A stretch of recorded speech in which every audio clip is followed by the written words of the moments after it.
মাছটাকে ভেজে নিয়েছি আমি আগে। মাছটা আর মাছ তো তেলের মধ্যে দিলে ফোটে, কিন্তু তেলের মধ্যে যদি একটু নুন আর একটু হলুদ দিয়ে দেওয়া হয় তাহলে মাছটা ফোটে না। এই যে মাছ ভেজে নিয়েছি। এবারে আমি আলুটাকে ভেজে নিলাম। একটু জিরে ফোড়ন দিয়েছি আমি, এটা দেখানো হয়নি জিরেটা। এই জিরে দেখুন দেখা যাচ্ছে, জিরে ফোড়ন দিয়েছি। তেজপাতা আমি কড়াইতে এই পাটায় বেটে নিয়েছি, যার জন্য ফোড়ন দেবো না। এবারে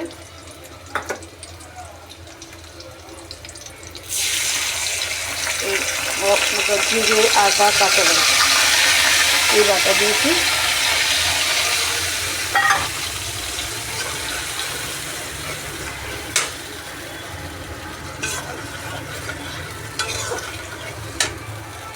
এর মধ্যে একটু নুন দেবো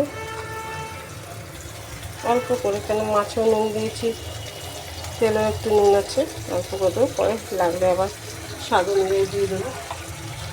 আর এই যে আমার হলুদ, একটু হলুদ দিয়ে দেবো।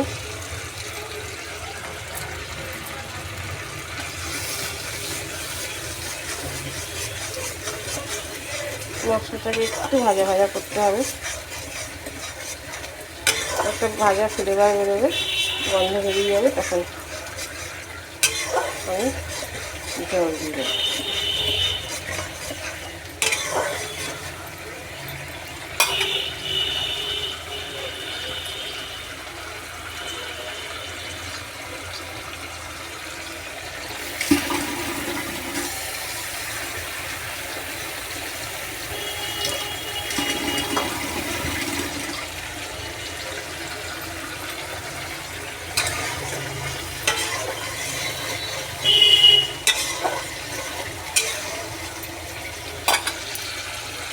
মশলা থেকে তেলটা বেরিয়ে গেছে,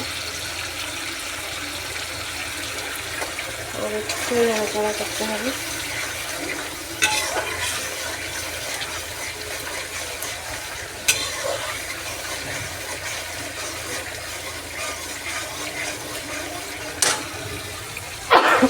চিনিটাকে চালিয়ে দিন, নাহলে গরম ঝাঁঝ বেরোচ্ছে।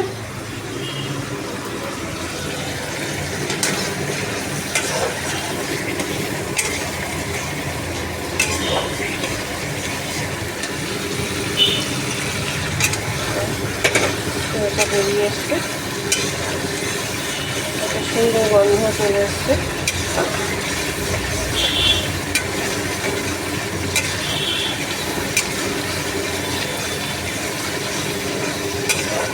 আমি এমনিতে টমেটো বা পেঁয়াজ অনেকেই শাশুড়ি করে, আমি করি না। আমার শাশুড়ি মা কোনদিন জানেনি এটা, এসব সবই যা রান্না করি সব শাশুড়ি মা শেখানো, তার কাছ থেকে শিখে আমার এসব করা। বলেছেন এসব দিয়ে রান্না করলে এতে ভালো উপকারও আছে।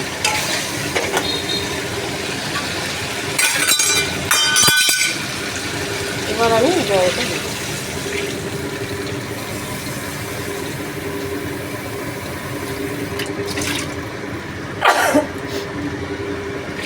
জল দিয়ে দেবো।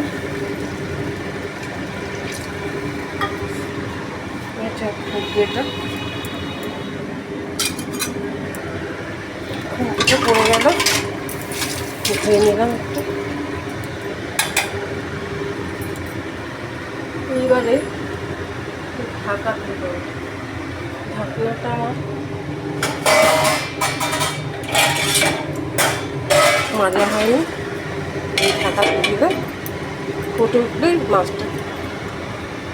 আর আরেকটা পথ করবো, এই যে এই কুমড়োটার ছেঁচড়ি করবো।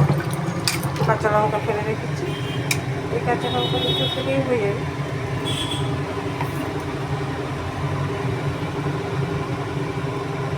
কাঁচা লঙ্কা ফেলে আর একটা কুমড়োটা করবো, এইভাবেই আমি করি। এখনও সকালে বিছানা আমাদের কিচ্ছু তোলা হয়নি, সব তুলবো এক এক করে। রান্নাটা সেরে নিয়ে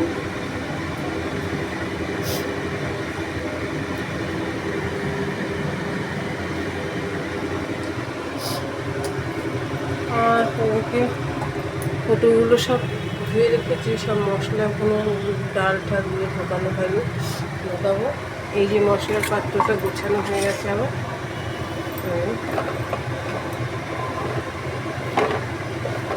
মশলার পাত্র গোছানো হয়ে গেছে, এবং ঘোরালেই সব চলে আসে। আমি ছোটো ছোটো কুটো যে সমস্ত মশলা সে সমস্ত করবো। আর একটু গরম মশলা দেবো। এই যে গরম মশলা, আমি গরম মশলাটা গুঁড়ো করে রেখেছি।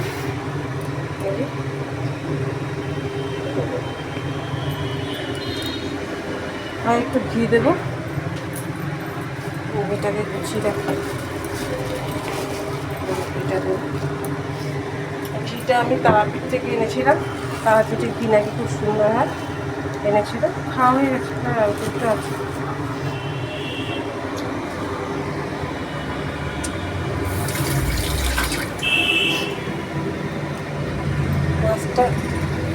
মাছের ঝোলটা একটু গাঢ় করার জন্য যদি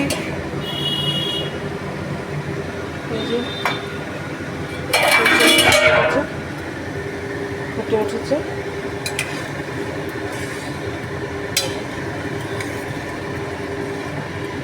মাছটা আমি এক এক করে দিয়ে দিই। মাছটা একটু ফোটা দরকার আছে, আর মাছটা একটু শক্ত হয়, মানে ফুটলে একটু নরম হয়ে যাবে।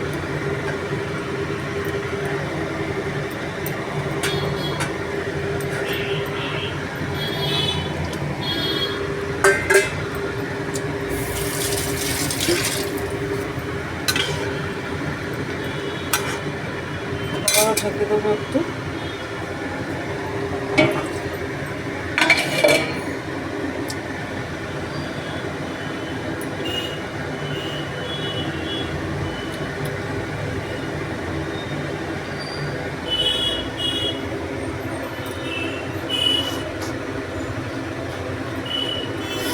এই মাছটা আমি সাদা তেল দিয়েই করলাম, কারণ সরষের তেলটা নেই আমার এখন, আমি সাদা তেল দিয়ে করেছি। সরষের তেলটা ফুরিয়ে গেছে, কখনো সখনো এভাবে একটু লেগে যায়।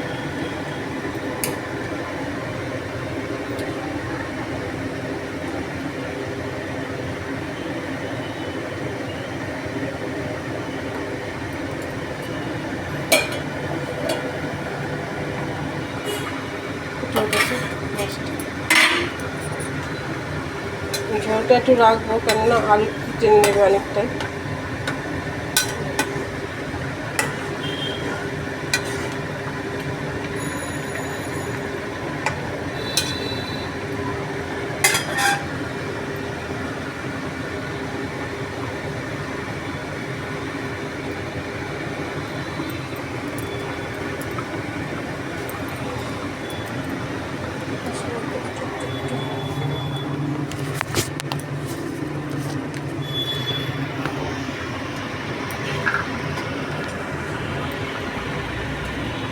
একটু গরম মশলা দিয়ে দেবো,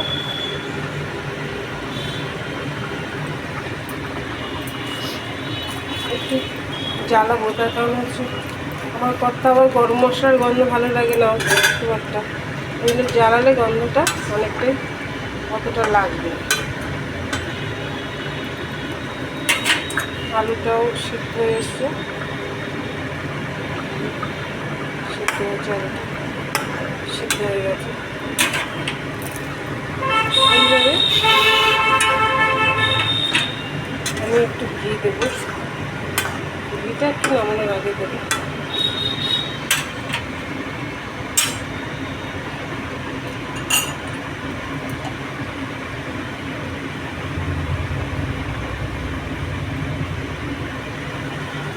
এই যে ঘিটা একটুখানি ঢেলে দেবো।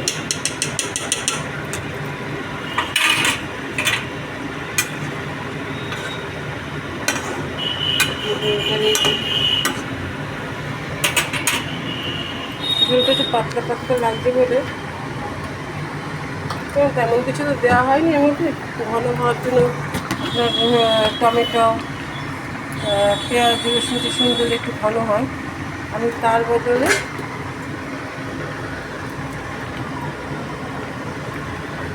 সামান্য একটু আটা এই আটাটাকে ছুঁয়ে দেবো, এটা গাঢ় হয়ে যাবে।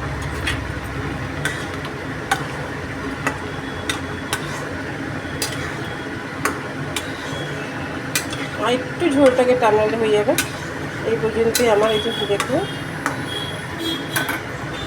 এই আমার মাছের ঝোল কম। একটু ঢেকে রাখবো, একটু আজে পরে নামিয়ে নেব। টাটা।